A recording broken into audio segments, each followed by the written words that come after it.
AI is wilding out.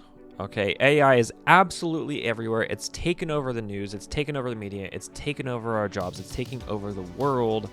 Or is it? But if you've been living under the proverbial cliche rock, then you haven't heard that AI is like the thing that everyone is stuck on nowadays. But at the end of the day, AI is moving towards that direction, and if you're not using it, you might be falling behind. So today, I want to be able to talk about how to create different types of successful and profitable digital products using AI. Now, these aren't in-depth tutorials, okay, but I am going to assume that you know a little bit about what I'm talking about, so I'm going to go ahead and jump right on it. All right, so the first product that we're going to be looking at are email templates, okay? And so email templates are one of those things that is kind of like, in my opinion, the hidden gem of digital products that's sold on marketplaces like Etsy. And so here's an example of an email template, okay? And I know that this sounds and looks really weird, but small businesses need things like this. Small businesses are people that are like solopreneurs or people that are like one or two, you know, like family running a shop, right? Running like a donut shop or something that has no idea how to start email marketing, but they don't have the budget in order to be able to hire somebody to do their email marketing for them. And so templates like this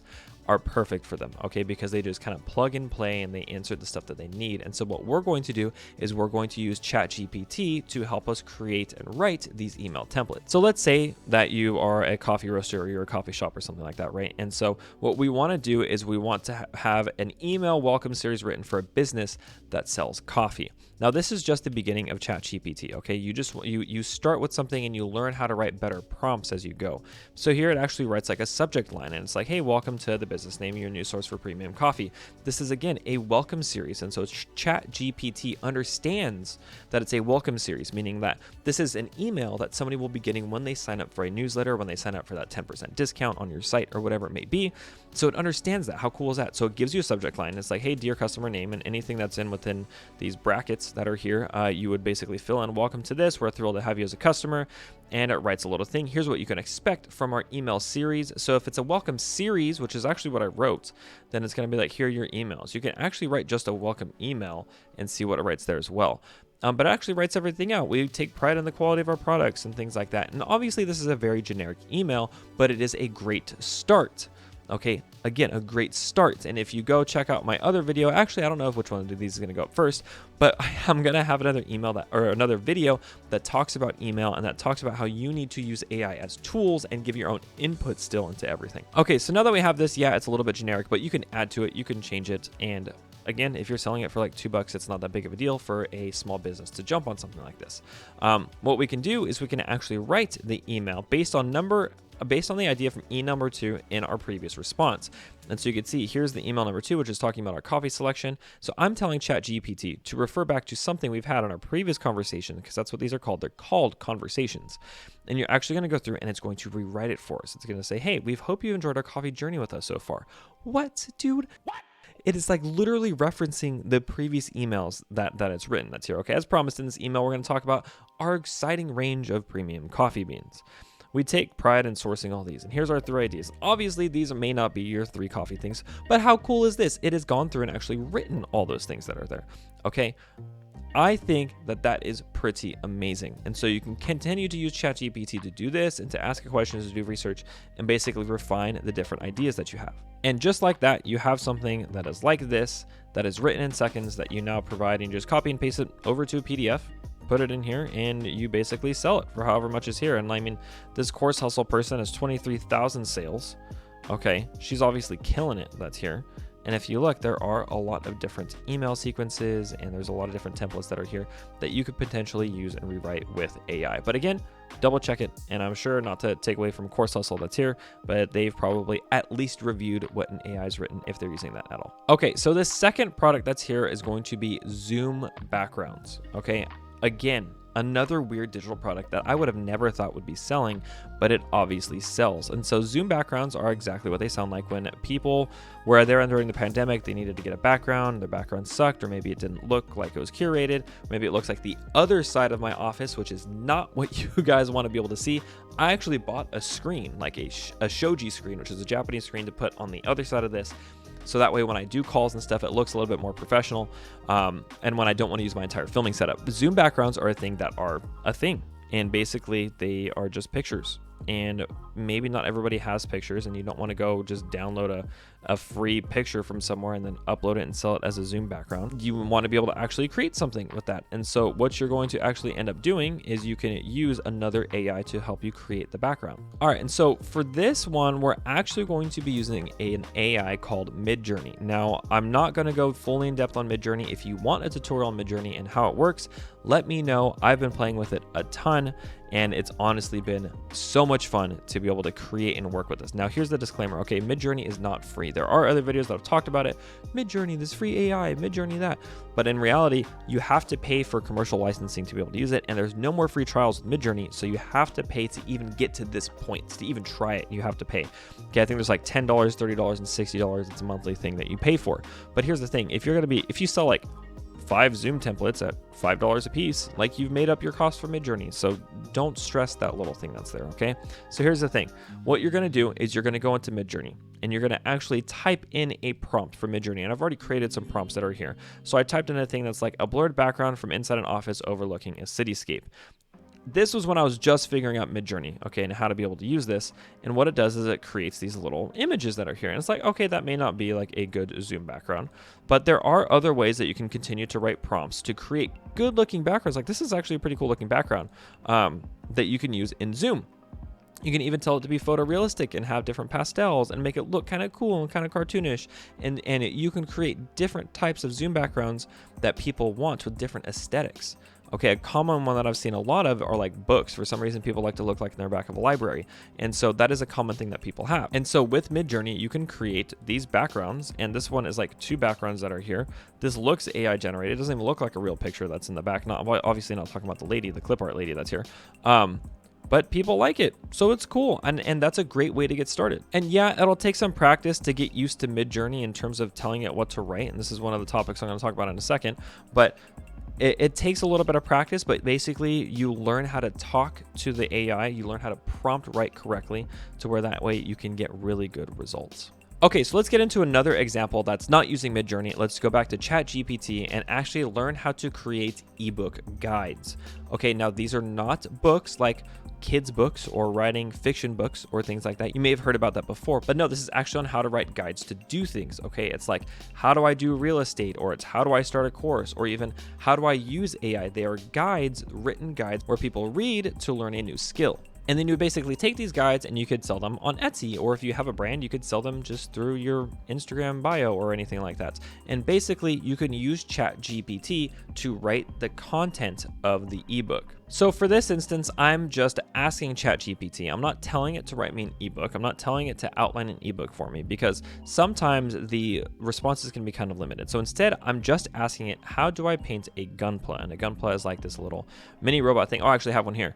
A little mini plastic robot that you can snap together and piece together and paint. Okay, and so I ask it, how do I paint a gunpla? And what it actually does is pretty amazing. ChatGPT is like, let me tell you a little bit about Gunpla first. Okay, it's short for Gundam Plastic Model and the Gundam anime, and it kind of explains a little bit about that and also reveals how much of a geek I am. So here are the basic steps to painting a gunpla, and it goes through and starts to actually talk about this. And it actually gets pretty ridiculous. It's talking about sanding and filling, and it's talking about decals and panel lining, which is very specific. This is not a generic post about painting something. It knows about panel lining, it knows about decals, it knows about gunpla, it knows about sanding and filling and what you have to be able to do. It really knows pretty well. And so you can actually come down and continue to do things and ask it to be more specific. So I actually was very specifically asked it here, can you write me an introduction for an ebook guide about the response from above? Because again, these are conversations in ChatGPT. And it's like, sure, here's an introduction for an ebook guide on how to paint a gunpla.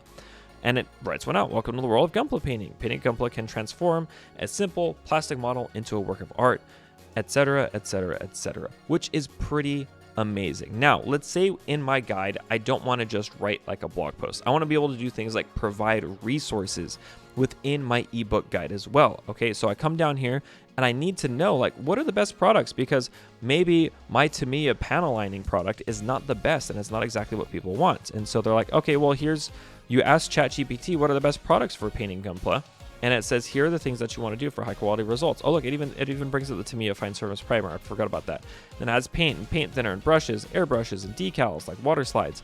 a bunch of stuff that's in here, which is really, really cool. And you have to learn how to prompt with ChatGPT so that way you can create higher quality products that people will actually want. So I even took it a step further here and decided to ask it, when it comes to painting Gunpla, what are some of the things I should be most concerned about?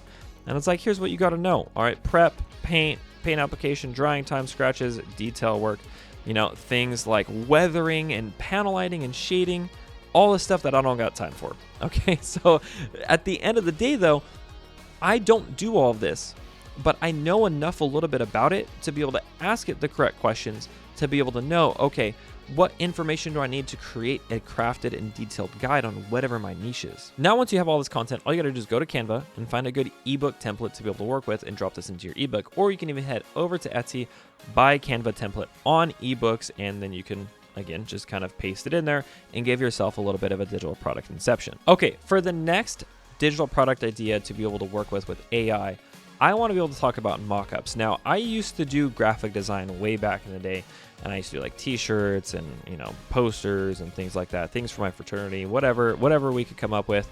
I was trying to do things on Photoshop. I just absolutely loved Photoshop and using that tool. And so this was kind of right up my alley, was product mockups. And I was like, okay, this is pretty cool. Why don't we look into a little bit of this and see what we might be able to do with AI? Because honestly, these things are kind of cool, and it's very helpful to be able to sell your product. But people that make products like this don't always have the budget and time for a big shoot. So that's where these mockups come in handy, right? And so with AI, we can actually make mockup scenes without ever actually having a scene. Okay, it's absolutely crazy. So let's head back over to Midjourney. And it took me literally one try on Midjourney, just one try, one prompt to come up with what I thought was the perfect mockups that were here. Okay, so in Midjourney, again, Midjourney is a text to image AI. I just typed in a product mockup for a 3-piece art wall in a furnished white room. And then I gave it some parameters. So I told it to do a half quality because basically the way Midjourney works is there's a server, and the server takes calculations to be able to, it basically like adds up how much of the CPU and GPU you're using to create this AI imagery. And so it gives you an allocation. And by cutting down on the quality, I can have more allocation so I can continue to create more product. But basically, this is the first thing that I typed in. And look at this. Like if I click on this, these are perfect. These are perfect little imageries. Now I know some of these might have things like this one has some leaves that are covering this third wall that are here, and it already has some designs that are in here, but you can go into a Photoshop, or I learned about this new program called Photopea, which is like Photoshop, and it actually outputs PSDs as well. You can come in here and you could choose one of these. So when you want to choose one of these, you basically choose which one you like best. So let's say I want number 2. So it goes 1, 2, 3, 4 in that order, left to right, top to bottom.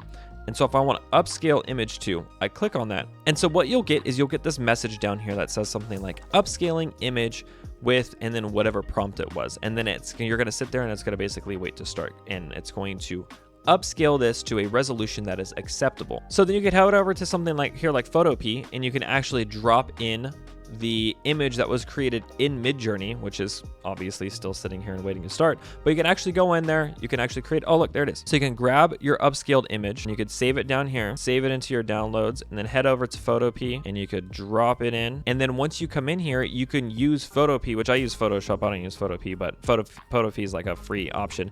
You could just basically like clear out this white that's here and then export this. This is the coolest part. You could export it as a PSD, and then you provide that PSD to whoever is buying it on Etsy, and then you're done. And obviously you can also do these things for like, art walls, or you could do it for mugs, and you could do it for t-shirts, and you could do it for a bunch of different stuff. I actually had another example that was on here where I was trying to like mock up e-readers and stuff like that, because people like, this is how you sell ebooks, is through e-readers, but you could tell the AI isn't perfect. I was getting some weird glasses that were on here that obviously would never work, and there was stuff on the e-reader, and so it's not perfect. You have to prompt it quite a bit to make it work. Okay, so this next one I'm just gonna call paper templates, I guess, or maybe like paper products, because this is a very general and very like generic, I guess, niche that's here on Etsy, but it's one that AI can do kind of perfectly. All right, this is things like wedding invitations, baby shower invitations, birthday cards, business cards, things that basically you use as a template, and people can put their names in it, and then they can have it printed somewhere as in the form of paper. Okay, it could even be designs, it could be other stuff too, but realistically stuff like this, something like wedding invitation sets that you provide as, see it in here, it provides PDFs, but you can provide it as a Canva template, or you can provide it as a PSD or something for people to be able to use. And so let's say we're going to do a Canva template here. Okay, so what we're going to do is we're going to go back to Midjourney, we're going to use Photoshop or Photopea, and then at the end we're going to use Canva to create the template itself. So first let's head over to Midjourney, and in Midjourney I'm going to ask it some questions. So first I asked it how to create like a boho themed birthday party invitation template, and that came out kind of rough because there was a bunch of people that were on here that it made. This one was kind of acceptable, which was kind of cool because it seemed like I wouldn't have to do too much work in Photoshop or Photopea to make it a template, and that looked cool. But then I wanted to simplify it, so I had it write a simple flower themed birthday party invitation template, and I used this thing called stylize. So stylize is like, how radical do you want the style to be, and it came up with this. Look at these. I got to get in close to the camera. This is what really blew my mind the most, okay? Because I had it make a perfect wedding invitation or birthday party invitation that I would have never made because I suck at drawing, okay? I'm a terrible artist. I did graphic design, but I'm a terrible artist. I know that doesn't make sense, but I did very basic graphic design, and I did stuff for like real estate, and it was easy, okay? It was not like, be creative. All I have to do at this point, okay, is I grabbed this thing, and I'm not going to do it here because it might take me a little bit of time, but you can cut this out, all right? Use a content aware tool, or basically in Photoshop, you can copy this color and then just color over all this stuff that's here, but insert new text that's over this, and then provide it as a template. And you can go to Canva and you can put it into Canva, and people can customize it as they want to if you leave this blank, or you can provide it as a PSD as well. But this is a good looking birthday party invitation that it just made for me, that I told it to make, and I'm done. That's it. All it took was me asking it to do a simple flower themed birthday party invitation. And I think this is one of the best areas that I could see myself going into if I were to sell anything like this, just me personally, because I am not a creative person, but this is, in my opinion, a very good looking little card. Again, if you're using Midjourney, don't forget to come in and actually upscale it, and you can go ahead and it will do that. And you can actually click a couple of other different tools, and there's different options within Midjourney that you can go ahead and play with. I actually like this one too because it kind of mocks up a little bit. It has flowers next to it too, and it just, this one is what blew me away the most out of all the options that were here in this video. If you want a full tutorial on Midjourney, I've been using it a lot. If you want one, let me know down in the comments below, and I would love to be able to show you guys how this works. I actually just clicked it to kind of do another version. I was like, go ahead, make me another version. Like, this is the redo button, and look at these options that it came up with live that are here. This one has 2 sides on this birthday invitation. Anyways, if you want a full tutorial, let me know. I'd be stoked to be able to make one of those videos. On a side note, if you're interested in selling digital products and making digital products, I actually have a free mini course down in the description below, 100K in 12 months with digital products. Go check it out. Totally free, ton of value. Promise you guys will like that. Okay, so for my last one here, I want to talk about creating printable resources. Now, what these are they're basically things that you just print, and you could put in things like journals, or you could use for scrapbooking, or you use them for pattern. There's a lot of different stuff that people use to print things to make them look good. And so, like, let's look at this shop seller romantic letters. They have 42,000 sales, okay, with these really cool, amazing looking art for printable journals. And basically you print them, and it's supposed to look in like it's from the romantic era.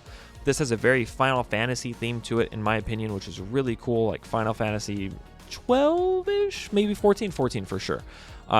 But anyways, this looks cool. Like, I really like this, and I was like, I wonder if I can make something like this in AI, and I could use Midjourney, for example, to create something similar. If this is made with AI, I think these have been sold for a while, but if these things like this are made with AI, this is really good prompting, but I think this is just art, and this looks really good in my opinion. If I'm being fooled, I'm being fooled.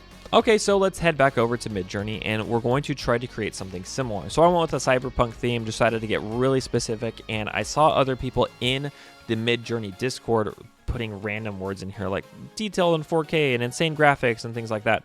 And then you could do an aspect ratio. So I did aspect ratio 1722 because that is actually 8.5 by 11.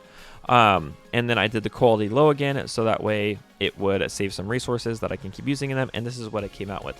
This is pretty cool. I did it on white, so that way maybe we can make it as like a PNG or something like that, and people can place them wherever they want. And so I went through and tried other different examples, trying to make something similar to this without copying steampunk exactly, because I wanted to create a different type of theme that was here. As you could tell, it's not turning out quite that way because it's generated art, AI generated art, and you need to work with it a little bit. Again, you need to use the AI as a tool, not as a crux for everything. Now, this is actually where I got some of my best results. I had it create a hyper-realistic portrait of a dog wearing a space helmet looking off into the distance, and I did it, and I gave it a style, detailed, and quality. And this is what it came out with, which I thought was really, really cool. Look at this dog. Like, you couldn't tell me that this isn't art. Like, it looks like it's literally watercolored. And so you could take something like this, and obviously you can like slap it onto a background for something, and you can make it a wall art. Or if you wanted to, you could do something similar where it's like a printable journal that's here as well. And you could sell it for a relatively similar price point, $3.80, which is why I don't think this is real art. Romantic letters, if you're somehow watching this video and you actually do this as real art, my bad. But in all honesty, if this was my art, this would be millions of dollars and not $3.80. But this is basically what you could do with something like my little space dog here. And if you guys have a name for my space dog, leave that name in the comments below, because I'm actually going to keep this. This is actually something that I really liked when using Midjourney. If you couldn't tell, I'm actually super excited about this. So you could take this, you can make it really whatever you want. You can make it a poster, you can make it wall art, you can make it a printable journal cover, you can make it a scrapbooking cover. You could actually turn them into clip art. People like to make clip art, stickers and things like that. Lots of different options you could do with Midjourney and paper products. And so there you have it. Some amazing, really cool digital product ideas that you can make using AI. But remember, AI is a tool. AI is something to help you solve a specific problem for a specific person. It will not do all of the work for you. It'll do a lot of it, but it's not going to help you find somebody to sell it to. It's not going to help you market it. It's not going to help you present it well. Well, I mean, at least not yet, but it will help you to make the thing that you're trying to do. So if you were to take a lot of these and try to just sell them on Etsy, you might actually have some decent success with them. So I'd love to hear how you guys would be able to use AI like ChatGPT, like Canva, and other ones that are out there, and how you can create digital products to be able to sell. So again, if you want to be able to learn how to be able to hit 100K in 12 months with digital products, check out the link down in the description below. Don't forget to check out Midjourney and all these cool AI tools, and I will see you guys in the next one.